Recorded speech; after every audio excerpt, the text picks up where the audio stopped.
April in the Borders really is a lovely time of year.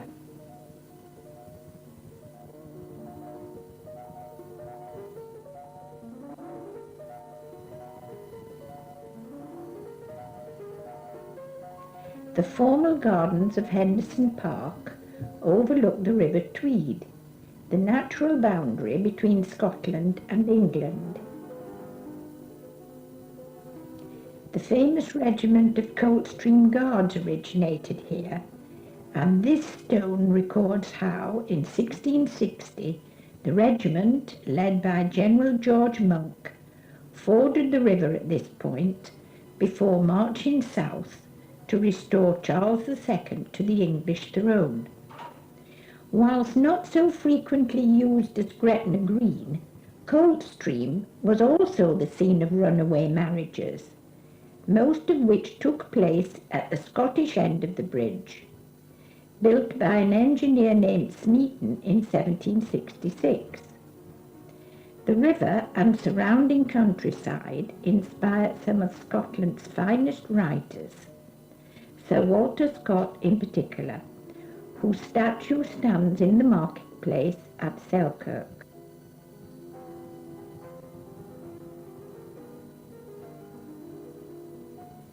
Abbotsford House, the home of Scott from 1811 until his death in 1832, although the old house was demolished and replaced by the existing building, it's well worth a visit.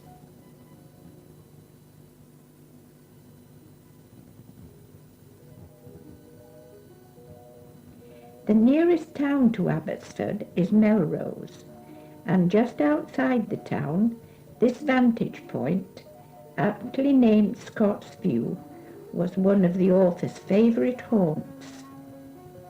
From here, the panorama is across the central borders to the Eildon Hills.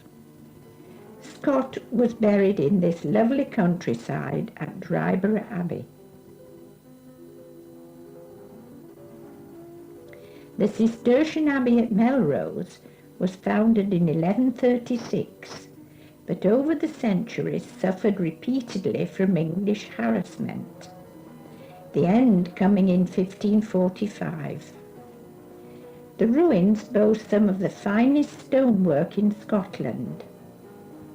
The region between the Cheviots and the Lammermuir Hills, known as the Merse, is mainly farming land, with crop growing and cattle rearing.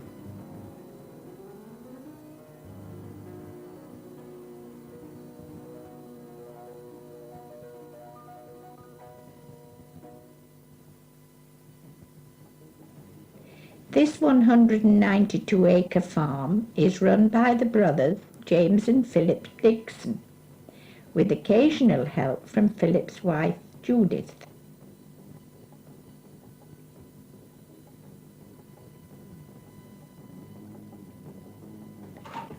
They specialise in sheep rearing.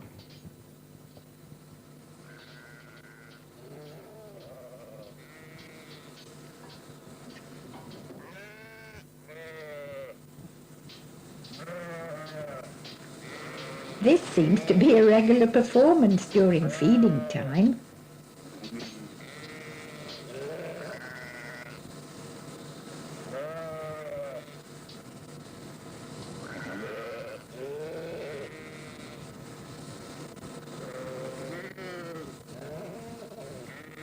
Back at the farm, in the indoor pens, these are either expectant ewes or newly arrived lambs. Whilst these lambs, either orphaned or deserted by their mothers, have to be hand-fed, a task usually undertaken by the children.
Generally speaking, the brothers can handle the farm without outside help, but they bring in contractors during sheep shearing and seed sowing.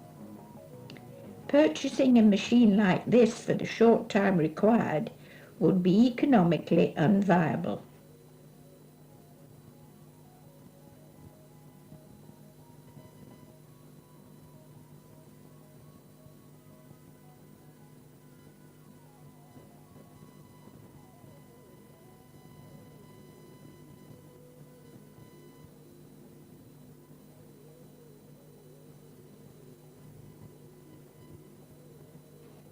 Their main crop is oilseed rape, but they also grow wheat.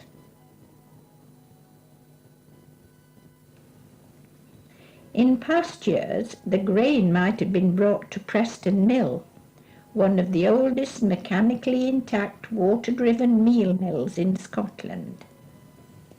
This one ceased commercial operation in 1957.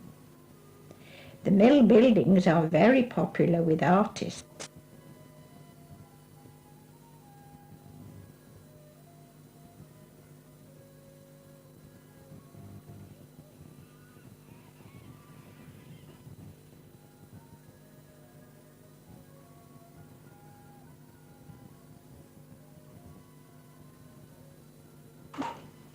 St. Abb's Head, a national nature reserve with 300-foot-high cliffs, is the most important location for cliff-nesting birds in the southeast of Scotland, with colonies of guillemots, kittiwakes, razorbills, fulmars and herring gulls.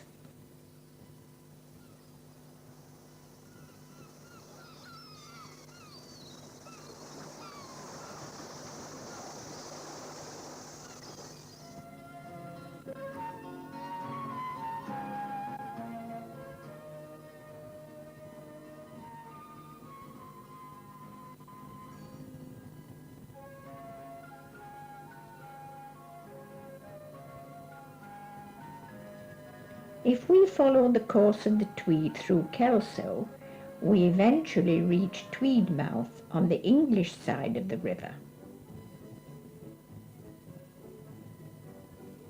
The tall spire across the water is that of Berwick's 18th century town hall.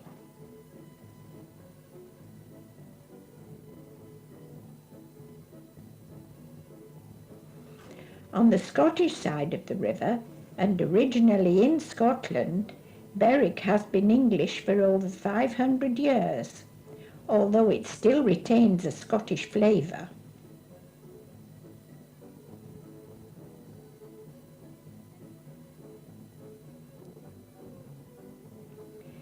The borders town saw much fighting in the 12th century, changing hands no less than 13 times before being ceded to England.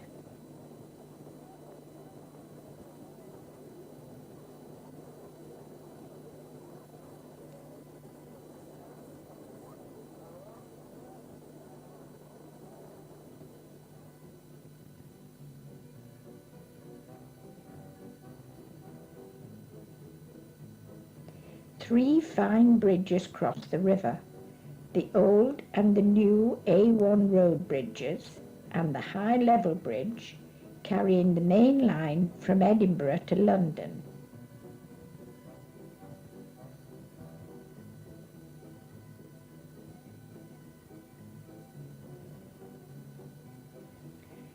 Once a walled town, Berwick occupies a strategic position. It is built on a hill and surrounded on three sides by river and sea.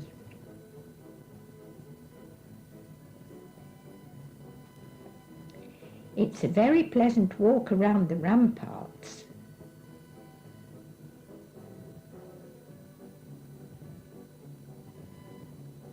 Once it was a garrison town, but the barracks now house a museum.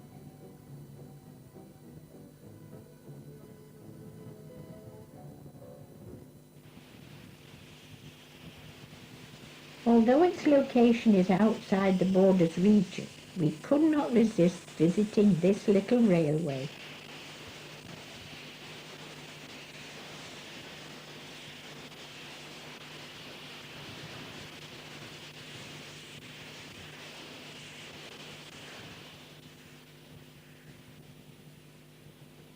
By the time we arrived, traffic for the day had ceased, but we saw the engine being put to bed.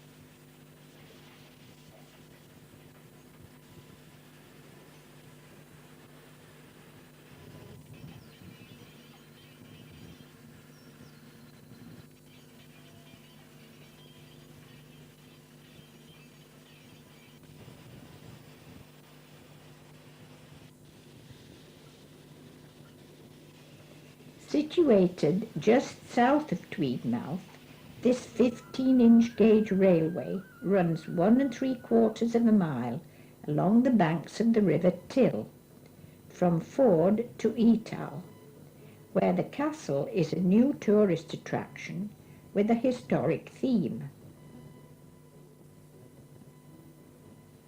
Fishing is the traditional occupation of the coastal towns and villages along the seaboard. Eyemouth is the main centre of effort, boasting a fleet with some of the most modern and largest vessels in Scotland.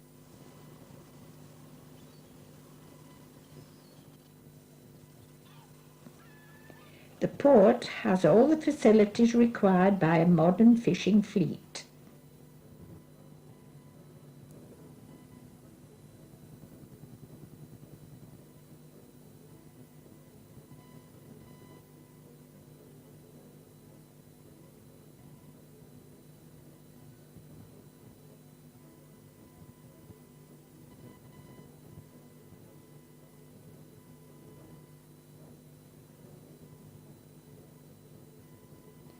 As this boat heads out for another night's fishing, it's time for us to put away the camera and head for home.